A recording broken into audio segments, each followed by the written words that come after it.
You know what time it is. It is time for the Galaxy's Edge podcast. My name is Walt, and I am sitting in a chair strapped to a bunch of rockets, and hopefully we're going to blast off to some fun where we have Doc Spears riding shotgun. Yo, yo. What's shaking, sir? Hey, man, great to be with you. We're always happy to have you. You know you have an open seat. Oh, that's very kind. It's just most of the time I really have nothing to say. Yes, but we will pry the good questions out of you, and to help me do that, I have the guy with the Kung Fu grip. We have Swordfish playing at work. Howdy. We have CPA 0001 Omachi. Well, as long as you have stuff to write for us, I'll be good. Right on. Eternal Lucifer. What's up? It's up. And then we have Eternal McCord. All right, players. Yeah, get after it. So, Daniel has gone full black. Oh, there he is. So we brought Doc on today because Doc is going to be that dude. Oddball checking in while he's trying to do some writing. Welcome, bro. So we brought Doc in because we want to talk about the first ever Galaxy's Edge fan meetup. So let's get some grit going. And what happened? How did it play? It went down beautifully, and my man Swordfish Daniel, 100%, is the man. He planned it, put it together, executed it flawlessly, and I have no doubt that was the inauguration of an event that's going to go on for a long time. And we gave everybody the breakdown, the Galaxy's Edge Fan Expo in the Pacific Northwest, the great PNW dumpster fire kicked off last Friday.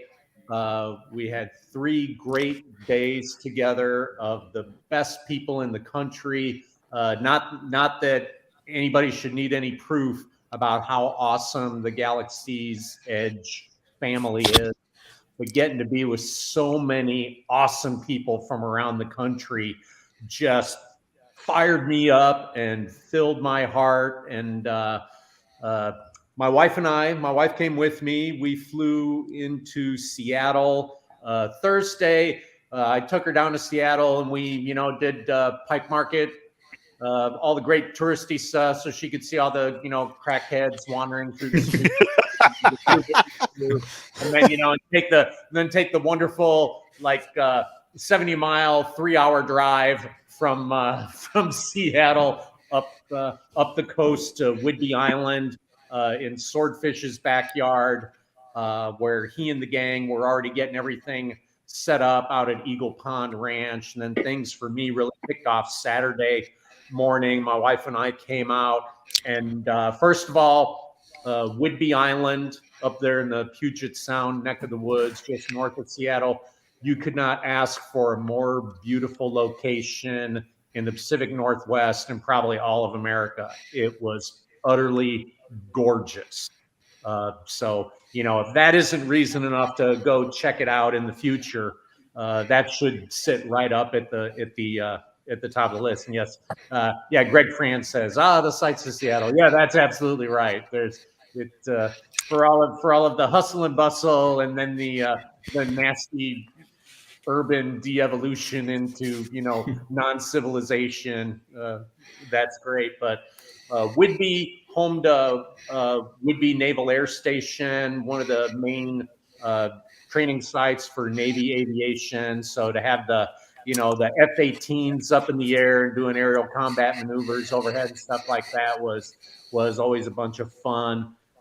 We stayed right on the Pacific Ocean, got a nice Airbnb, and then a trip over to Eagle Pond Ranch was like a very grueling 5-minute drive onto the ranch, where Daniel had everything just set up perfectly with tents and refreshments, and we ate like animals at 5-star dining, and just had a wonderful gathering of folks. I mean, literally from every corner of the country who showed up. And Daniel had great events planned, and I got to do some, author blah blah and just talk about that process and the things that I write and answer questions.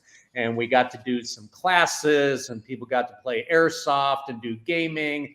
And we tried to do some insider podcasts out there. But the downbeat of it again is that the Galaxy's Edge fandom brings together people from all kinds of backgrounds who all have in common their love for GE as well as their love for America.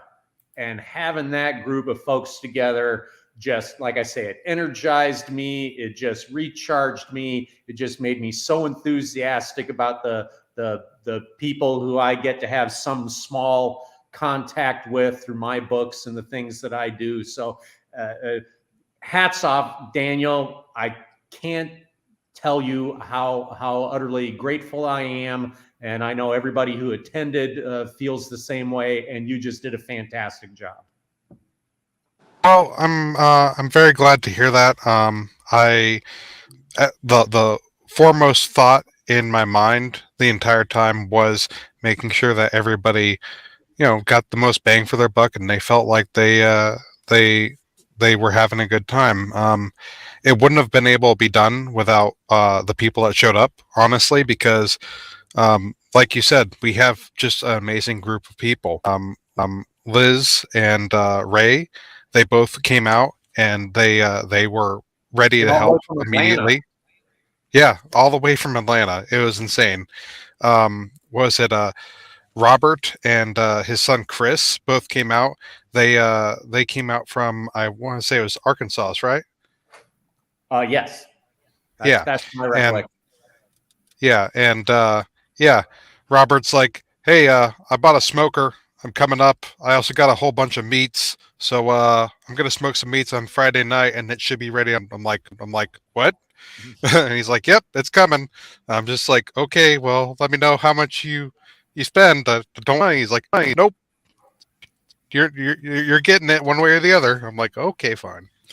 But Robert, he came out. He was phenomenal. He handled a lot of the grilling for most of the weekend. And then Royce, he helped me out with doing the breakfast, because we did breakfast on Saturday and Sunday. And I will say, Southern California, came all the way up. Yeah. And I can say that smoked brisket breakfast scramble is pretty damn good. But yeah, honestly, just a great group of people. We had people come in from Oregon. That was Terry and I think Kelton. And then we even had some people that were like, hey, we heard there was a meetup going on, and we're over in Bremerton. We jammed up here as soon as we saw it. So yeah, just overall a great group of people. And it's like it's the background of, it's like everybody from every background, I mean, we had, it's like I say, our buddy from 275 came on out with his dad. We had active duty Navy guys, cops from all over, people who, their full-time hat is firefighter or EMS, and then just the regular of all the rest of us regular Earth people who, who aren't so heroic, who came out to get together and hang out and just, get to know each other. A lot of times faces that, we know each other from the internet, but it's our first chance to get together in person and press the flesh. And I know everybody went away,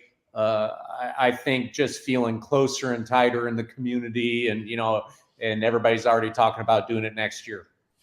Well, that was one of the questions. So Eric Johnson said, any idea for next year's dates and such? Yeah, so the initial thought is that late August seems to be a little bit hard. Some people East Coast, because I guess schools are starting up around that time, and because some schools start earlier. Get the kids out of school and bring them along. They ain't learning nothing in school. Exactly. But we thought about moving it to the end of July, like the third weekend in July, which I think is the 21st to the 24th. Doc said everything went well, I did my own AAR of the event, and I'm like, no, we're gonna do better next year. So we're gonna make it bigger and better, and we're also gonna do a hybrid event. Or that's what we're going to aim to do. And to explain that, I'm gonna see about renting a convention area or some convention space over near SeaTac, so that way we can have all the main author panels there, and then we can do like the main podcast there with good internet connection, so that those that want to see the thing live can actually tune in live Yeah. instead of getting the every 5 seconds of seeing Doc try to explain CQB. Yeah, it Now, see, was. when you started talking about getting a convention center, I thought like for a minute Doc would be running classes on how to take down a convention center, because that would be dope. Well, that would be a wonderful location to be able to do all of that. I'm confident there's places down here in North Texas that you could do that. Oh yeah, So we can find it. probably find some kill houses to run. Nice. Hey, Yeah. Daniel, Yes, Yeah. sir. I'll start looking for a place so you can come down I- for that.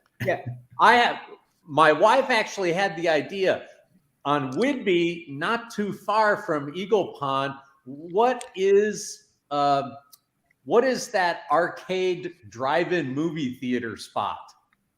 That's the Blue Fox Drive-In. If you drive-ins that is left in the United States, and it's a fantastic drive-in.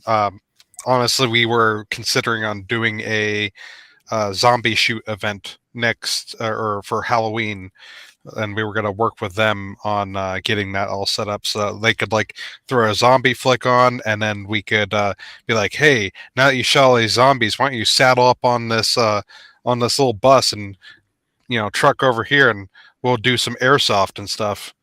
Man, I say that we have them show whatever Zombie Fest movies, that we rent out the arcade, we do the author panels right there, and party there for at least one night. Screw SeaTac, screw being in Seattle, screw having two big distant sites. I say we do it all at the drive-in movie theater. Huh? That would be pretty fun. I dig that.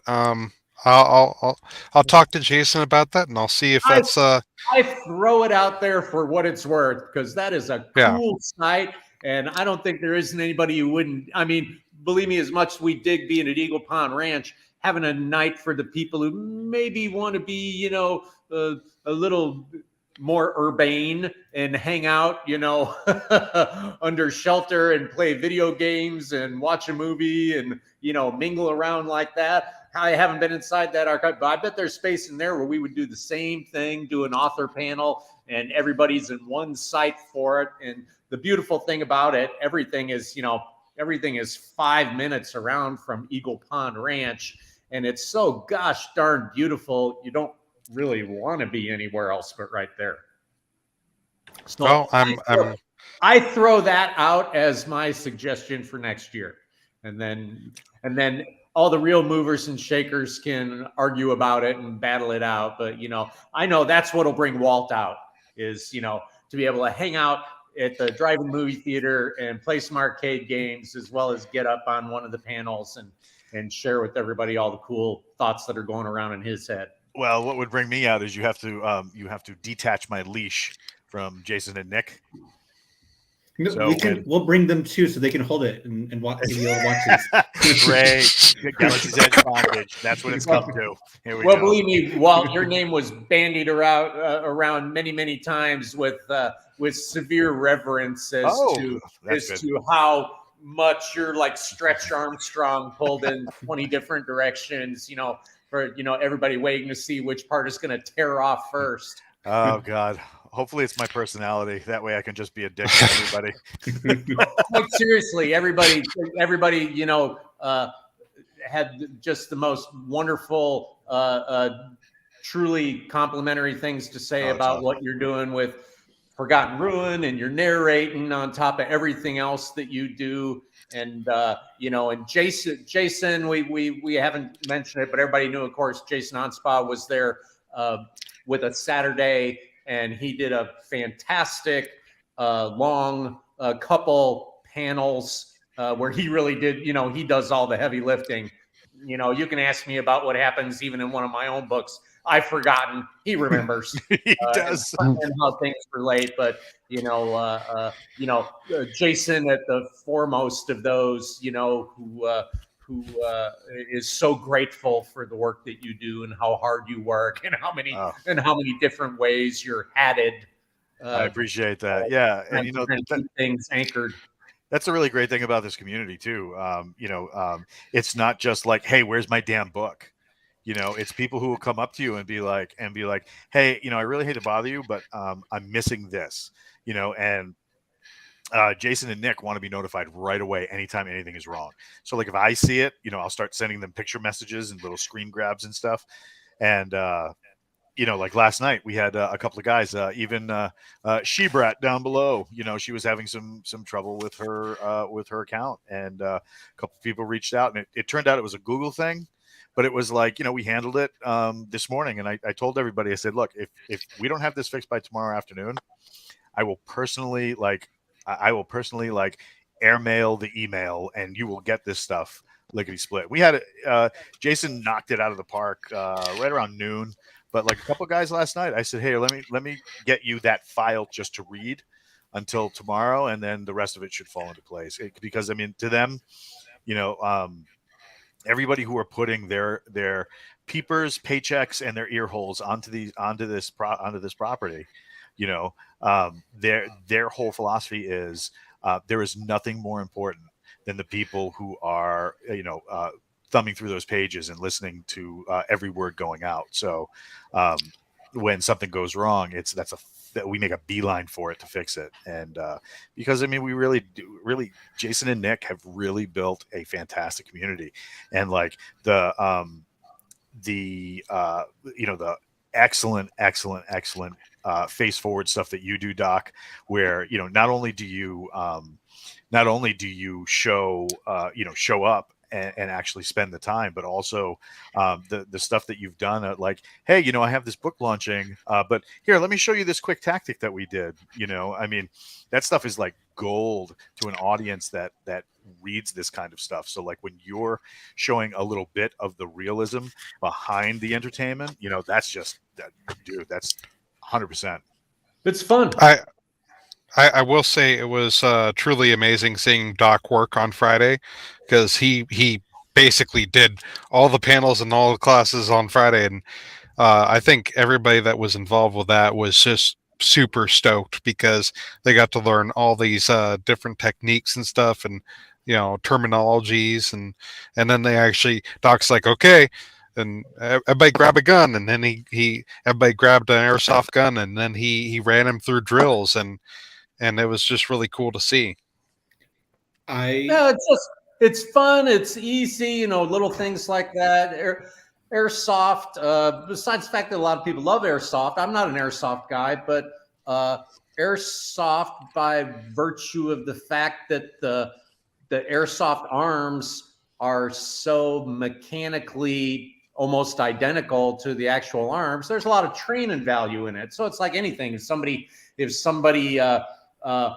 wants to use that as a way to also study and practice, things the way that we actually do with real arms and actual tactics, techniques, and procedures, it's perfectly viable. So we got to talk a little bit about CQB principles and what it is, what it isn't, and then like some of the most basic out of all of that is the skills for weapon manipulation, is understanding the difference between ready positions, carry positions, sling positions, when they're used, how they're not used. Flagging people. Oh my God. Was there anything that you went over during your classes that is in your books that related to it? I don't know anything like specific. I try not to get too down into the weeds in things in the books, because it's hard to make it too interesting. But having small references about those things, I think most all the Dark Operators series, I pay some kind of lip service to explaining why somebody is doing something the way they're doing, to differentiate it from, triple backflips with the lightsaber jumping between one hand and the other and stuff like that, which is all totally cool, man. I love seeing the wire fu and all the kung fu movies and Star Wars Bless you. stuff like that. But it doesn't interest me to write about it, So that's just my hang up. That's my bag. But we had a chance, and we did some of that stuff with the guys, and they dug it. And certainly there's the opportunity to, we couldn't do the full thing or move on to like door procedures or room procedures or breach point procedures and get them practicing that. But that's all stuff that's easy to do, and it's a bunch of fun, and helps people at one level see, it's a lot more than running into a room with a gun, shooting everything as fast as you can. Oh, you mean the way I do it at home? One of the cool things before Liz and Ray bounced out, they said, "Hey, next year we're coming out. We're going to come out like a week early, and we're going to help set up like barricades and stuff. Kind of build a shoot house and make it so it actually has scaffolding that Doc can walk over and be like, you're doing it wrong. This is how get on and beat but like Robert said earlier he already is like saying we need a bigger smoker, so I'm definitely going to see about getting that set up. Yeah. Were any of the classes recorded? Yes, I recorded. I want to say all the classes. I'm going to be getting all that stuff up this weekend. I just honestly a little time to decompress and then also do work because I've been working all this week. So yeah, I should have it all up by Sunday at the latest. That's what my goal. Pesky earning a living getting in the way of the important stuff again. Yeah, it happens every time. So what are some of the for Doc, for you? What were some of the standout moments from the weekend? First off, it's totally overwhelming. Writing is a very lonely gig. You spend 99.99% of your time, locked in a cage, shutting the outside world out and trying to get some words out, and then, and you just live for that 1-star Amazon review. Is this story went nowhere? It's like, oh, thanks.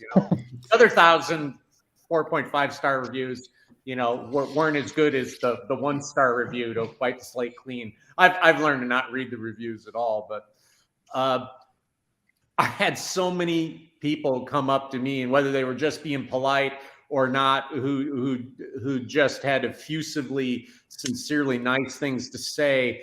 And one of my brothers, Air Force veteran, came up and said, "You wrote something that nobody else has ever understood, because what you wrote about, I had that job." There's a vignette that I tell a story in one of the books about all our high-speed dark ops operators are on a Navy ship, and they're in like the bay, and a couple of dudes in their helmets on Melcom are talking shit about a space swabby who's arming bombs and loading them. And feeling really, superior to this guy because he's dirty, he's kind of out of shape, he ain't like a legionnaire or something else like that. And and Big Daddy comes over and says, "Let me pull you aside, let me tell you a little story about what I thought the baddest ass guy I ever met was." And and it was a real story. Like most everything I've told in the books are all things that if they didn't happen to me, they happen to people I served with, or they tell stories from my tribe, from Special Forces. But that actually happened to me in the real world, where, my team daddy had to pull me and a couple dudes over and say, like, "See that guy over there? He looks like he's out of shape. He kind of a sad sack looking guy in the job that he does." Those bomb techs, those ordnance techs, had the most dangerous job there is. Every one of those fuses, if that boy arms, and they arm all the time, he's got to walk it over to a ditch point And if he doesn't make it, everybody's going to have a bad day. All these 500 and 2,000 pound bombs are going to go off. It's going to kill everybody. And that guy is putting himself in a position of danger, doing a job that is more dangerous 10 times a day than probably the most dangerous thing you've ever done on the two-way shooting range. And that's a real story. That actually happened to me back in the day. And I told that story in one of the books. Well, anyway, my brother who had that job in the Air Force came up to me and he said, I read that section out loud to my wife 3 times to help her understand what it was that I did. Wow. And what that means. And of course, my heart soars like the eagle that, without knowing who I was writing it for everybody, hoping to, in an entertaining way, broaden their horizon about understanding what it is to serve, no matter what your job is. Honorable service is the most important thing. Service, it's its own reward, and that we recognize that in each other is the most important thing. Doesn't matter what color your beret was, doesn't matter if you got to work by jumping out of an airplane or doing a lockout from a submarine. The quality of your service and that you did it to the best of your potential is what matters to everybody. And that's why dudes like me are still walking around in Walt, and we got all our limbs, and we're very grateful for it. When that brother came up and he told me that I touched him like that, that made every bit of effort that I did to make sure that made it into the book and told it in a true way, made it totally worth it, and just re-energized me to do even more. So that was a big moment for me. Yeah. I know who that was. And by the way, that guy, the Air Force guy, is and he is the main guy. He's my second in command for running that whole event this weekend, and he did a phenomenal job. He came out, had my back. He ran the airsoft stuff, and anytime that I was sitting there looking like I was, having a melt or a brain freeze or something like that. He's just like, "Hey man, you need me to do anything? You got me here. Send me something to do." I'm like, all right. Well, go over here. Go put out this fire. But he did phenomenal, and he's also running the killer operations over at Wargame Oklahoma this weekend. I think it already started today. But if any legions out there are in Oklahoma, try checking out that event and maybe pop him by and check out Kill Team Reaver, because he's got a good crew over there. He's doing some really amazing stuff. They're going to be all decked out in GE gear, and there's going to be raffles and stuff. It's going to be amazing. So gotta support them. Talk about the stuff you raffled off, Daniel. Oh yeah, so I almost forgot about this. We raffled off a kit that was 3D printed by Zero Balance. He did a phenomenal job. He printed it, painted it, got it set up with foam. It didn't survive shipping but luckily I had a friend recondition it and get back into good order. And that landed just at the perfect time for us to get it raffled off. That, I want to say, we sold about $270 worth of tickets for. Walt's knife, I want to say it was about the same. It was 250 tickets for that one. Or, sorry, $250 in tickets at $10 a pop. And then between the two raffles and the what was it, the merch that Jason brought, that was like very special stuff, like one was Keel's Intech blaster, one of the prototypes. We auctioned that off Saturday night at the little feast that we had. We also auctioned off two of the hats that we got. I was there now. Yeah, you should have cut out of work and been like, no, sorry, fam, I got more important things to do. It's a really taxing time of year for me.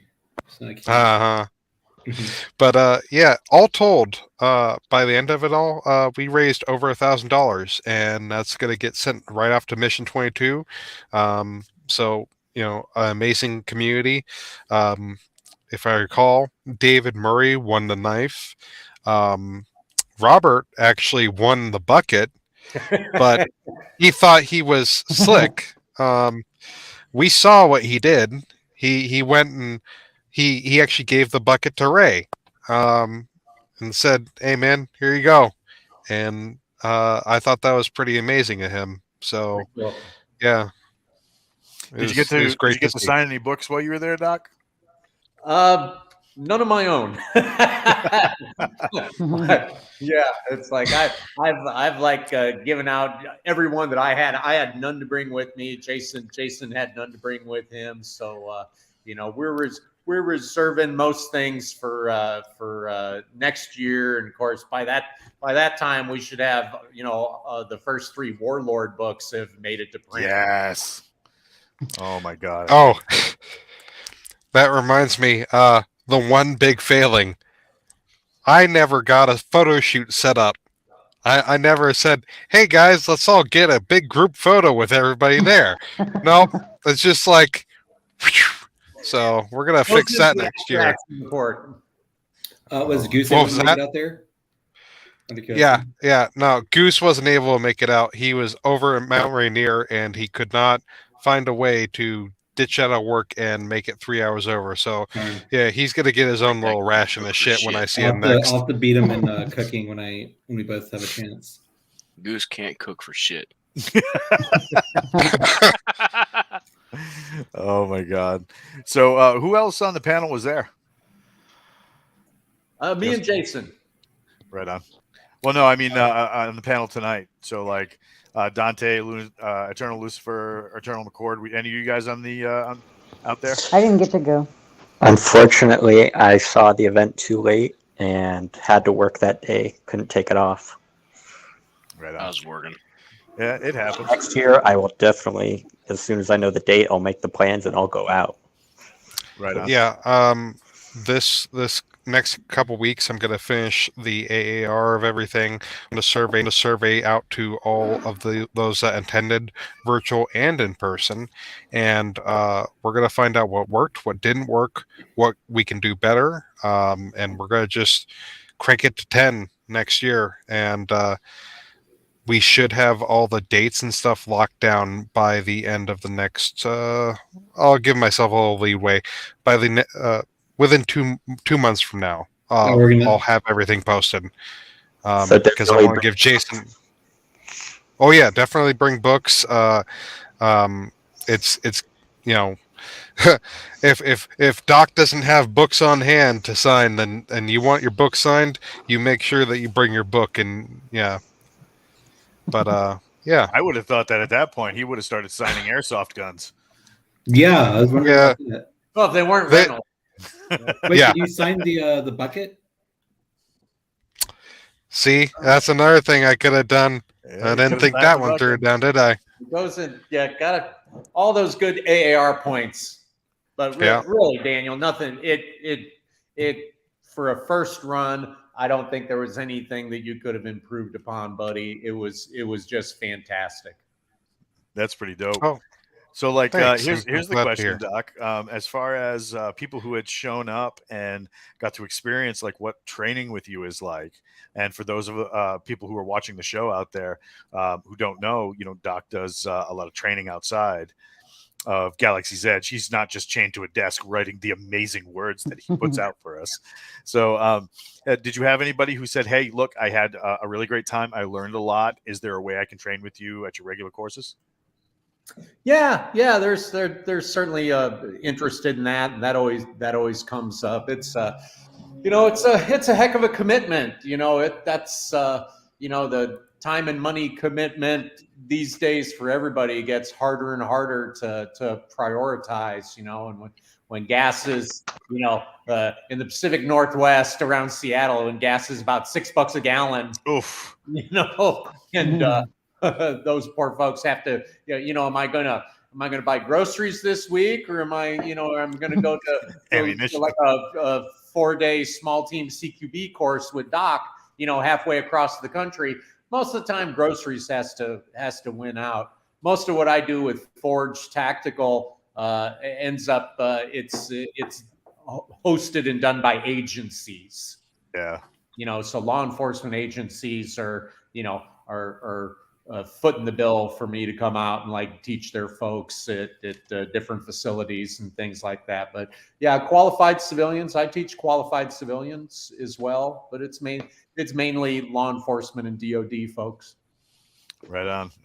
I'd only be able to come out and teach people full contact Scrabble. So, yeah, you would definitely, you'd definitely be the big draw. I'd take you up on that. I think you have a lot of takers, Walt. A lot of people would be okay with being. I'm also sure you could give a class with being the dog's Being a name. killer DM. Oh, Balder. Yeah, Balder. That's it. Yeah, I'm sure you could give a class with Balder. I would have, dude. I would have to. There would have to be a waiver because everybody wants to do dog stuff until it's time to do dog stuff, and they're just like, that is a lot of teeth. I mean, for like the Galaxy's Edge meetup, I could bring like a Wobonki or something, and he looked pissed enough to just like really mess up your day. But like, yeah, doing dog stuff is a little difficult because the problem with dog stuff is. If the dog is not used to working around in big groups and working around large things of groups of people, one of the things that you have to really set ground rules in the beginning is like, look, the dog is not here as a pet. Don't everybody come up and tell Balder how wonderful he is because he's 6 years old. He's cranky. He wants his Geritol and to bite one dude and then go sleep. So like you gotta establish that in the beginning. So like working with a dog with big people, like a large group of people, is sometimes a little problematic because there's so much sensory input on the animal. You don't want to freak it out. You don't want to freak out somebody who's like just sitting down in the stands with a hot dog, like, oh, look, there's a dog. And the dog is like, oh, look, you have mine. So, yeah, working dogs. I have a policy. I keep it at least 25 meters between me and the handler and their animal at all times. Oh, you ain't lying. Yeah. That canine, he's been on the scene, if he didn't get a bite on the suspect, no matter how well disciplined he is and how good the handler is, as soon as you get a little too close, you get bit. The dog wants the bite. Yes. Yeah. I mean, even to the point where one night I went into my wife does veterinary nurse stuff.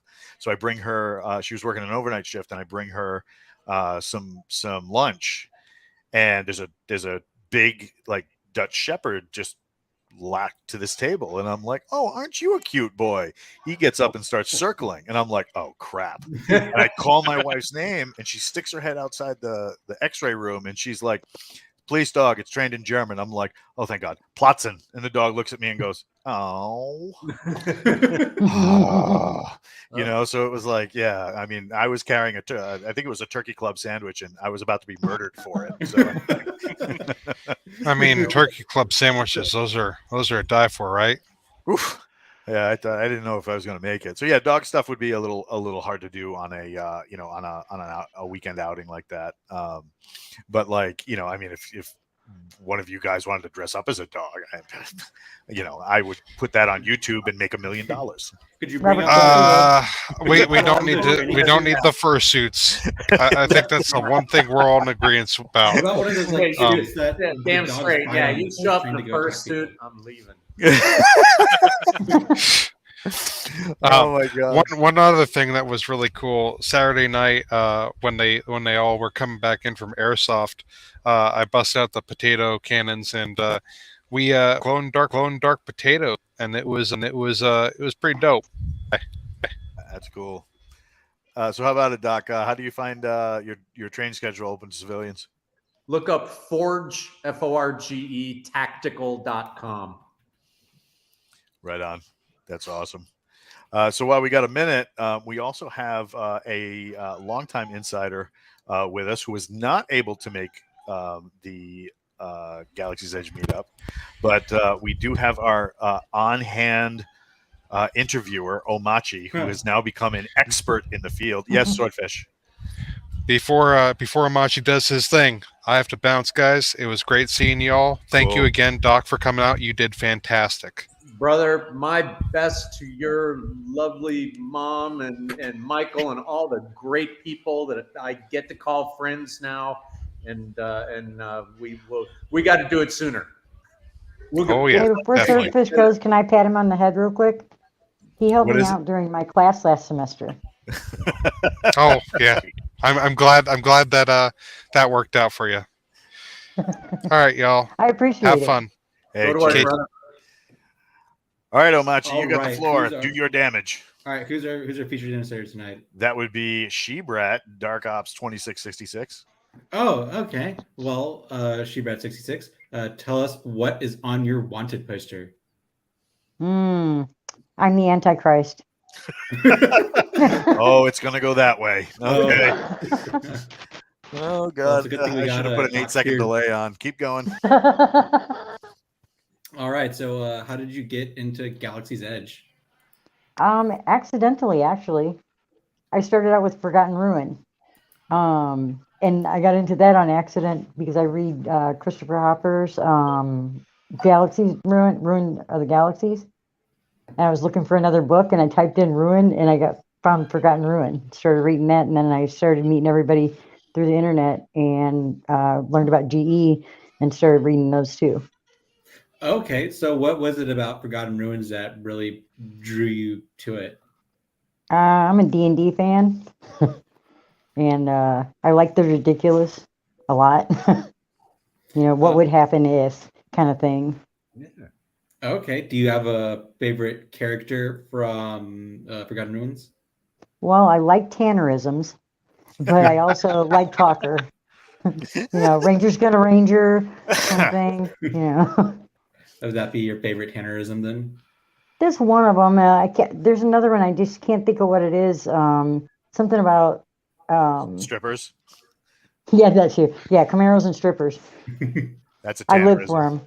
for them. So do you listen or do you read? Oh no, I read with my eye holes. Okay.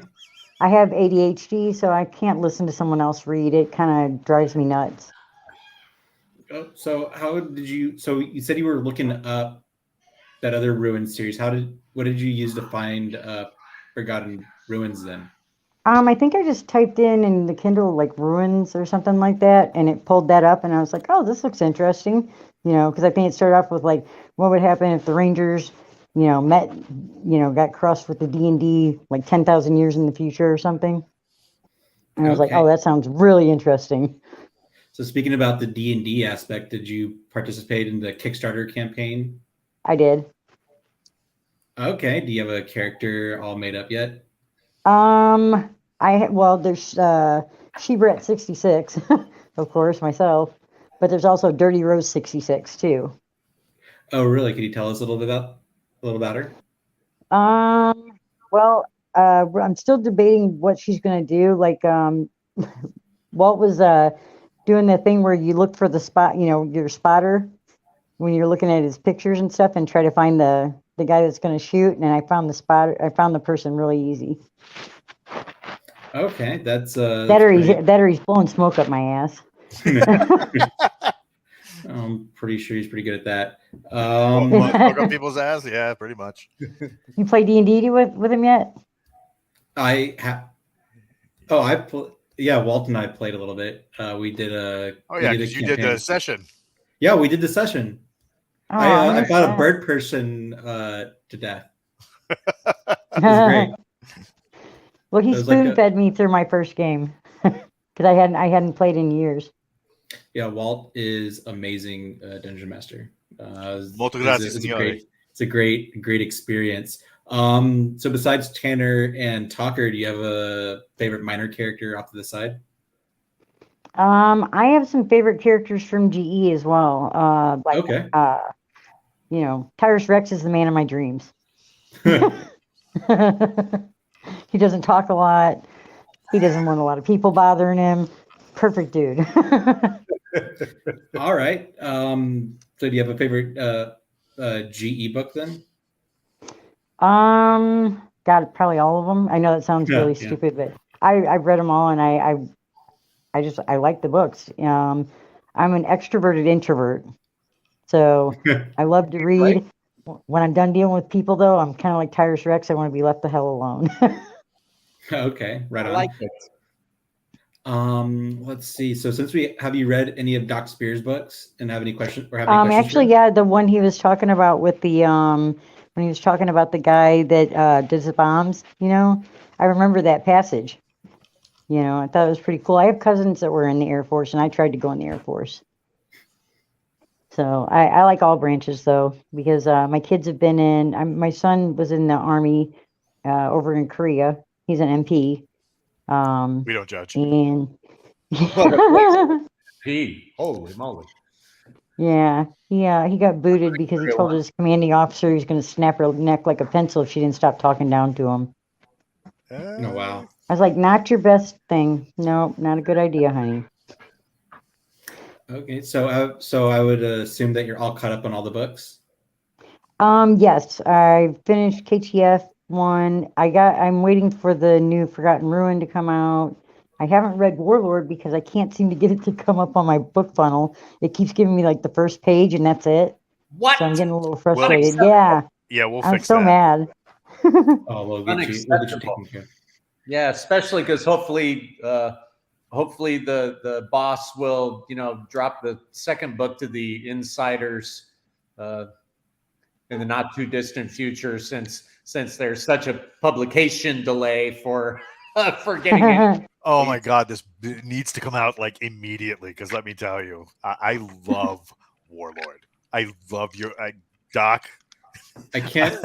I love Colt. He's my guy, because like, and one of the big things I really love, and I'm gonna fanboy about this book for a second. One of the things I really love is that lived-in feeling in the dude's head of like some of the stuff you mentioned about like brag and brag culture and stuff like that. And I was there for a hot minute, and like all that culture was right there on display. I mean, I could basically taste the sour beer and the salty peanuts over at the Flaming Mug. You know what I mean? I think anybody who's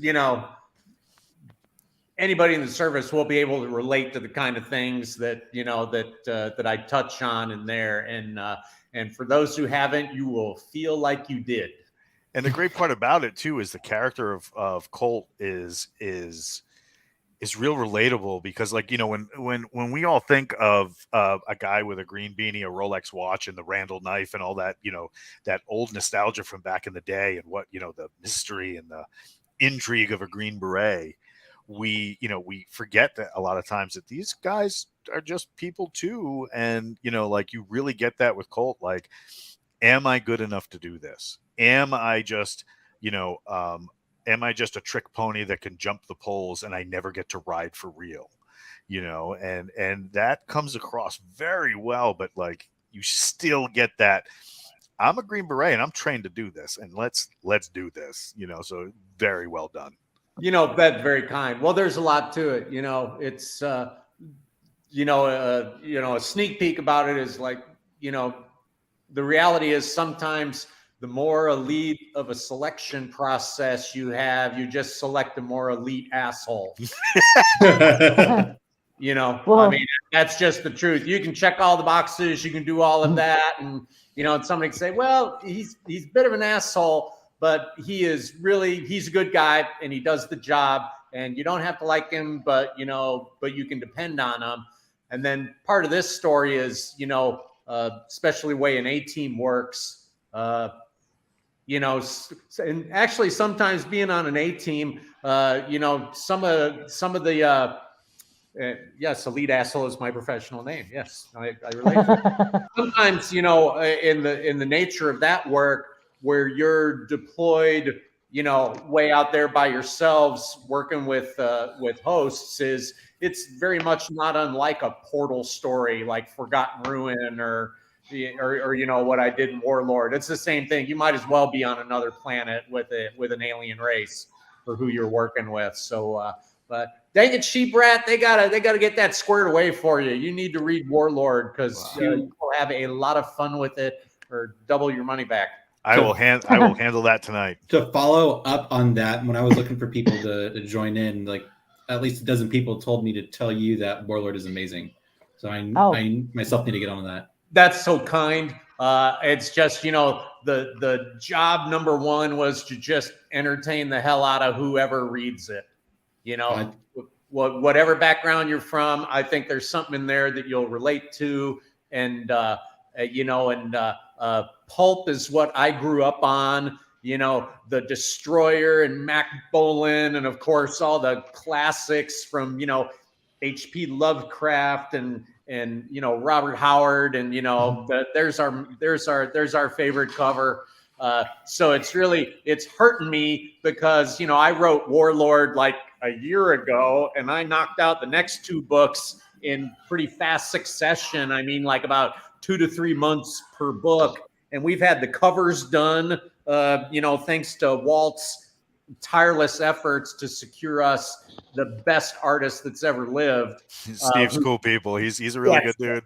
Who totally gets it. The guy is amazing. So anyway, from everything that we could do, I've had that all in the can for quite a long time now to have 3 books all done and ready to launch. And we've run into troubles with the Audible production. Walt, I don't think anybody's even seen that cover yet. That hasn't been anywhere. Wow. So us out here on the Outsiders, that's book 2. Nice. Warlord of the Nightmare Realm. That is just pure good thoughts. I'm gonna have like to I say, the dude, buy it like now. I've had some real successes with covers, where I've got an idea and I'll communicate with the artist, and and gosh darn it, they produce. I've had nothing but good luck. But these books, because wanting to capture that like Conan, That looking- old paperback. feel. Looking at that, yeah, exactly. Looking at that made me think as a kid going through my dad's old paperbacks and being like, looking at the covers and being like, wow, what is this? they're even aged. The covers are already I saw that. I know. Yeah, It's aged them, and it looks like, and that's exactly, man. It's like I grew up. I was born in the early '60s, man. By the time I was a reader, in the '70s and all that, that's the kind of stuff that just sat in stacks at my bedside that made my childhood so wonderful. Dreaming about Conan and John Carter of Mars and Tarzan and all of those great things. And part of it was I had just finished writing Warlord, and I was teaching a class about 25, 30 cops and Army guys and stuff like that. And they're like, "Hey man, what you working on?" I go like, just kind of did this bit, it's going to be called Warlord. And it's kind of like, if you mix like, a modern warfare story, but you threw them like on like a John Carter of Mars kind of things. And these dudes were like, "Oh man, that was a cool movie." And I'm thinking to myself, they can't really be talking about the movie, are they? I'm like, well, of course, the movie, they did the best they could, with the source material from the book. It just didn't come off for a while. And there was like a room full of dudes with like the question mark, like in neon hanging over their head. All right, if you know who Edgar Rice Burroughs is, raise your hand. And it's like 30 dudes sitting on their hands. And I'm like, I weep for the future. I weep. You all disappoint the shit out of me, but educate yourself. So anyway, that was one Read of a the book. incidents that like really like that like me say maybe I'll be doing something positive for the literary world, is like resurrecting a genre that I kind of pay homage to, and if people enjoy it, I'm able to drive them back to the source material so they can groove on that, because it needs to live forever. Mm-hmm. Oh, absolutely. And man, looking at that cover, I think you're gonna, man, just looking at that, I know exactly what I'm in for, and I can't wait to get to it myself. Dude, you really don't. You need to get after it. I will. Dude. So I got 2 more questions for Sherath. So one, do you want to give a Jabba impression or a Lopak impression? Can I do Lopak Mama? Oh yeah, go ahead. That's my new character I was making up too. Go ahead. Let's hear it. Okay. Ote, stupid. My son, he be the sexy one. Screw that, Masters. Screw that, Masters. Okay, and final question is what more would you like to see in Forgotten Ruins and in the movie? No, I don't do screenshots. Say that again, Omachi. She didn't hear you. So my last question is what more would you like to see going forward in a Galaxy's Edge and Forgotten Ruins? Oh, a lot more KTF, of course. Fuck yeah. Likes the killing. Who doesn't? I like it all. I like it all. I like the crazy humor, the sarcasm. I like how the characters seem like real people. You know, even if they seem like flawed people. Like we have a lot of flawed heroes, which is awesome. You know, they're not like perfect people. Of course, Masters thinks he's perfect, I'm sure, but probably thinks he's a real person too. I too love the relatable part. They're not perfect. They got their own demons, and how they tackle them really helps them out and fleshes them out. Yeah. Well, and I think that it draws a lot of people like in the readership because we all understand that people aren't perfect. You know, now once in a while we have our, keyboard kingdom or whatever guy that's like, once he, oh, you posted a political thing. Oh my God, it's the end of the world. But I mean, for the most part, pretty much everybody tries to help each other in the community, I think. My grandson passed away a couple months ago, and I reached out to Walt, and he found somebody for me to talk to because I know that I have like a really dark sarcasm. That's why I get along with all you guys so well. And I knew that I would not be able to go to like a support group for people that can deal with people like me because I'd be probably cracking just really bad. I'm a Monty Python fan. Really bad jokes, bring out your dead, kind of thing. And people don't understand that unless they've been around a lot of military people or have family in the military. Sometimes you just have to laugh about it. Otherwise you're going to cry, Mm.